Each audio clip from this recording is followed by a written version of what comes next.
I wanted to talk about this article that keeps popping up through my newsfeed, and then people keep sending it to my DMs asking me about it, or they're saying they're excited about it and my thoughts on it. And so I wanted to tell you guys my thoughts on it.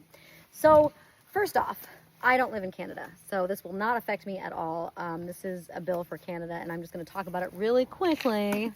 Shall we, Missy? Talk about this. This is Bill S15 aims to ban new captivity of elephants and great apes. New captivity. What does that mean exactly? Okay, let's just look where, okay, hang on. It was passed by the Senate in December of 2024 and is currently awaiting consideration by the House of Commons. Hang on. The bill seeks to prohibit new breeding, imports, and exports. Before I keep going, you guys, I just need you to get out of the camera, though. Like, I need you to back up. We're going to take this seriously, I swear. It prohibits new breeding and exports and imports. Okay, just real quick before I keep going. Exporting elephants and importing elephants to America or to Canada is like very hard to do. There is a lot of laws in place making it nearly impossible for us to export elephants or import elephants. And I know this because we've been trying to get more elephants in America for a while, and it's very hard. Okay, so hang on, I need you back in this. So first off, that part, I'm just gonna keep walking with her. No, that's not good lighting. Okay, hang on. Just give me a second, I'll come right back.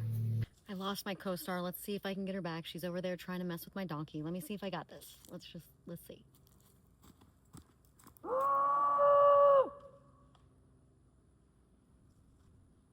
kind of making a video.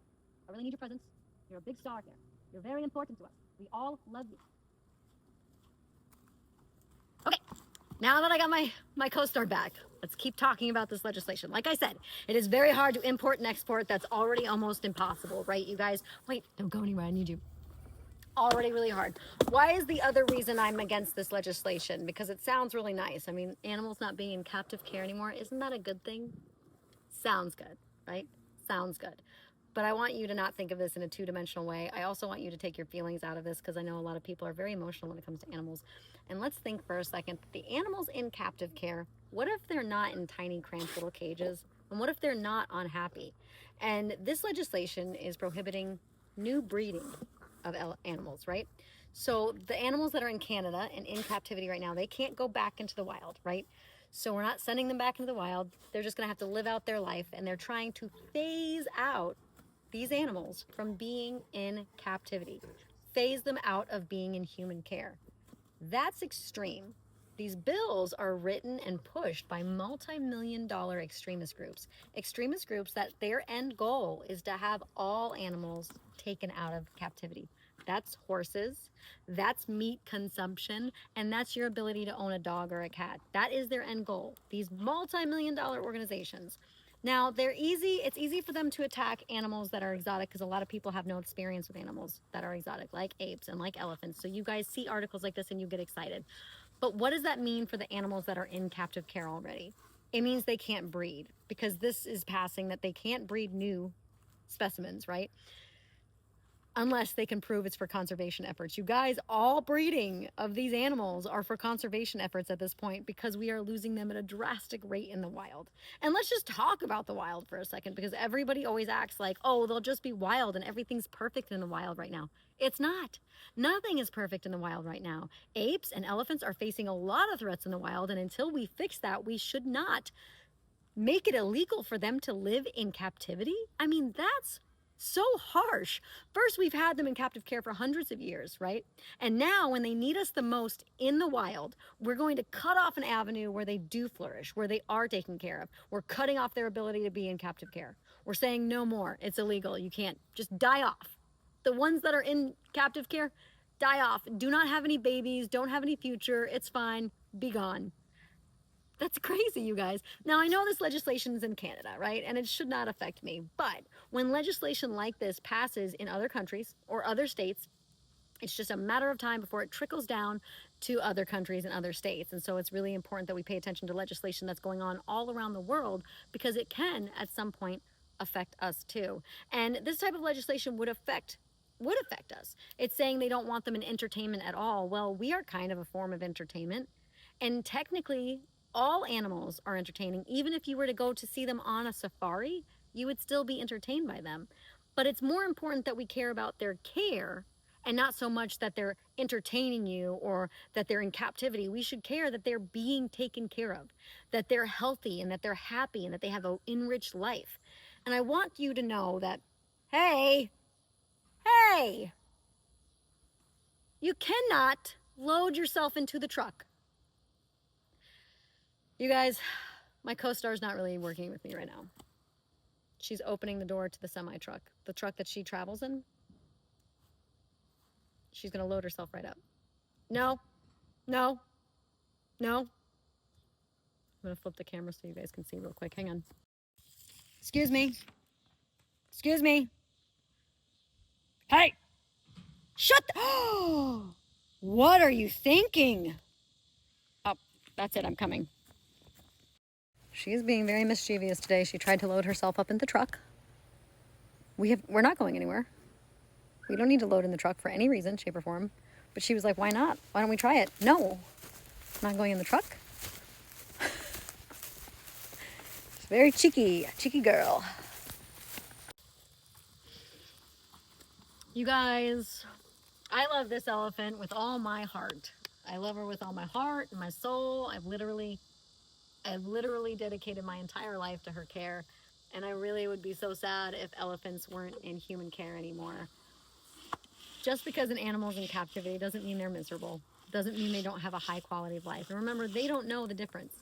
Their reality is just their reality. And just because it's not wild doesn't mean it's unhappy or bad. It's just different. And that's okay. We should aim towards them having a really good future and being taken care of to the best possible way. We shouldn't be aiming to make it illegal for them to be in captive care. That's too far, you guys. That's extreme. And the fact that these articles are all over my feed, and when I go to the comments, people are celebrating it like they're excited. They have to start seeing this in a three-dimensional way. You got to stop thinking about this in such a two-dimensional way, because so many people don't really think about the animals it's going to affect. They just think about animals just not being in captivity, because their idea is that they're in cramped little cages or they're chained up, and that's just not the reality of animals in captive care anymore. I'm sure there was times where that was the reality and animals were in tiny little cages, but they're not anymore.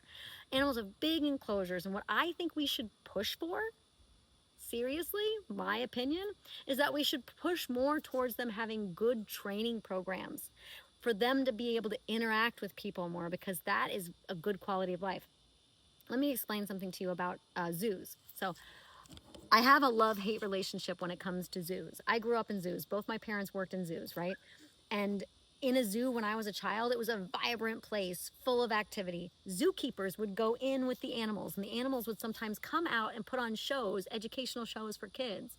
There was a lot more going on, a lot more interaction, and it felt alive. And you go to a zoo now, and the animals are treated like they are criminals caged. The zookeepers have to stay on one side of the bars, and they can only feed them through the bars. And then they have to try to do training programs through the bars, and the amount of activities are limited to the animals when you can't interact with them, when you can't go inside with them.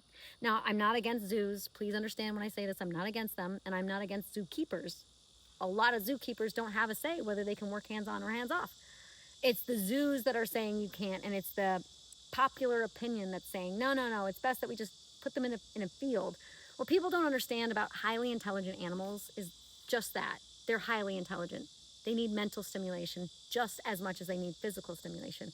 And highly intelligent animals like to have a job, a purpose. What are animals doing in the wild? They're surviving. That is their job. They take survival very serious, and they work hard on it every day. They work hard every day to survive, and you and I would do the same, but we're living in a very spoiled society where we forgot that that is our job, is survival. Now, when you take an animal and you're raising them in captive care, their survival is not necessary anymore, because their food and their housing and natural predators are gone. So what is their brain left to do as a job? What are they supposed to do?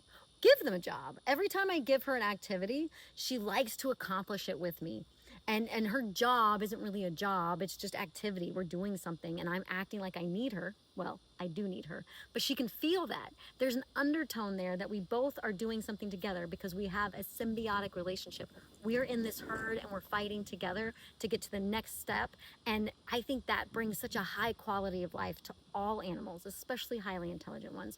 So to wrap this video up, I'm gonna say I'm against this legislation. I'm not for it. I think it's being pushed by the wrong people. I think it's being passed by the wrong people because remember, politicians don't have experience with animals, and usually they pass legislation because it sounds good. I've been to a lot of these hearings and I've talked to a lot of politicians, and I feel like when multi-million-dollar animal rights organizations push these bills, they do so using a certain something, and that's why politicians listen to them. Because remember, animal rights organizations, they don't have education on animals, they don't have experience working with animals, and they should not have a say or be an authority on what happens with animals. So I'm done here, guys. Thanks.